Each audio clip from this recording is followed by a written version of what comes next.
हमारी आने वाली वीडियो से बाखबर रहने के लिए हमारे चैनल को सब्सक्राइब करने के बाद बेल आइकन पर क्लिक करना मत भूलिएगा।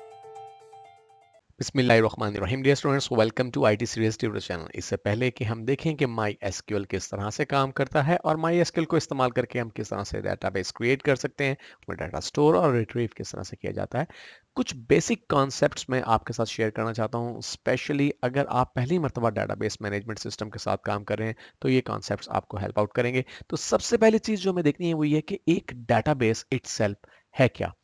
आपको डेटाबेस की बहुत सी डेफिनेशंस मिल सकती हैं, लेकिन एक डेफिनेशन जो बहुत सिंपल है और जो बहुत कंप्रिहेंसिव है मैं आपके साथ शेयर कर रहा हूं। A structured set of data held in a computer, यानी डाटा का ऐसा मजमुआ जिसे एक खास तरीके से मुनज़्ज़म किया गया हो, एक खास तरीके से अरेंज किया गया हो और उसे कंप्यूटर में स्टोर किया गया हो, specially one that is accessible in various वे। और ख़ास तौर पे ऐसा डाटा जिसे हम मुख्तलिफ तरह से एक्सेस कर सकते हो, जिसे मुख्तलिफ तरह से देख सकते हो, मुख्तलिफ तरह से व्यू कर सकते हो। डियर स्टूडेंट्स, जब भी डेटाबेस की बात आती है तो मेरे जहन में ब्लॉक्स या लेगोस आ जाते हैं।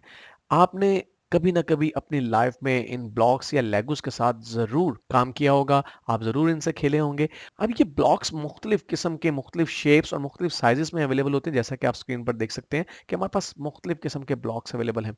लेकिन इन ब्लॉक्स में एक ब्लॉक ऐसा है जो सबसे ज्यादा फ्लेक्सिबल है। फ्लेक्सिबल से मुराद ऐसा ब्लॉक जिसे हम किसी भी तरह से इस्तेमाल कर सकते हैं, और वो ब्लॉक है सबसे छोटा ब्लॉक। ऐसा ब्लॉक जो साइज में सबसे स्मॉल है, वो सबसे ज्यादा फ्लेक्सिबल है, क्योंकि हम किसी भी जगह पे उसे किसी भी तरह से यूज कर सकते हैं। बाकी के ब्लॉक्स यूज करने के लिए डेफिनेटली हमें उनकी शेप और उनके साइज को मलहूज़ खातिर रखना होगा, लेकिन सबसे छोटा ब्लॉक हम बड़ी आसानी से इसलिए यूज कर सकते हैं क्योंकि वो साइज में इस कदर छोटा है कि कहीं पर भी एडजस्ट हो सकता है।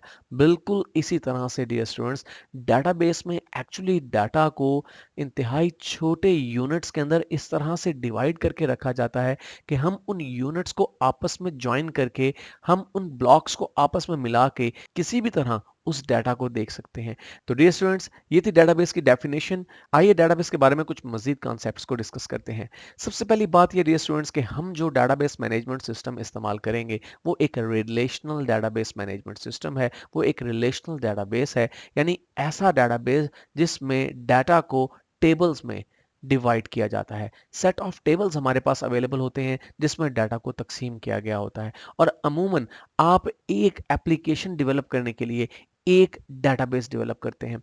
आप एक डेटाबेस में जितने भी टेबल्स क्रिएट करना चाहें क्रिएट कर सकते हैं। इसकी कोई थ्योरेटिकल लिमिट नहीं है कि आप किसी डेटाबेस में कितने टेबल्स क्रिएट कर सकते हैं, लेकिन अमूमन एक एप्लीकेशन डेवलप करने के लिए या एक सॉफ्टवेयर डेवलप करने के लिए एक डेटाबेस का इस्तेमाल किया जाता है।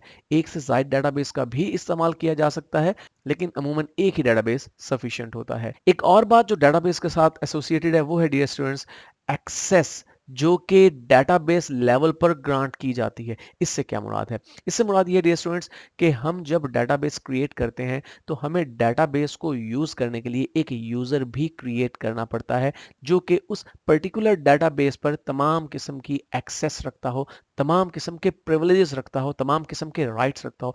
मिसाल के तौर पे किसी डेटाबेस में डाटा को स्टोर किया जाता है, डाटा को रिट्रीव किया जाता है, डाटा को डिलीट किया जाता है, डाटा को अपडेट किया जाता है।